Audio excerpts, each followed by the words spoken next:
Қайырлы күн достар. Өзімнің туған яқ Елай районы Есқожа ауылына қайтып, сабындықтан қурай қырқып алып, қурай ішлеп ұлтырударға не ете. Биыл Аллаға шүкір, табиғатыбызда, орманыбызда қурай өскен, матур қурайлар көп. Үлгеріп еткен деп айтырлық, бішіп еткен. Мына бір қурай бізді ішлеп қараны, ойнап қарға ойлайым.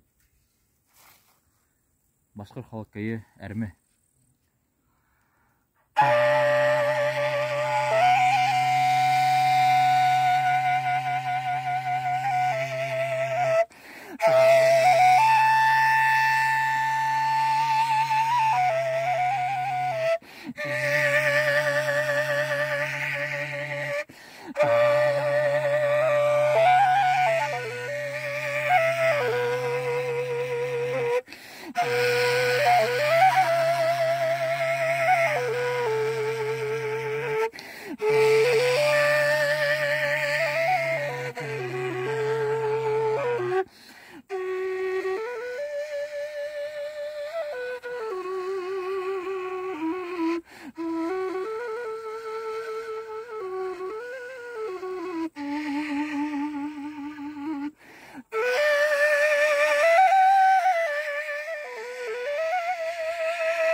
Рахмет.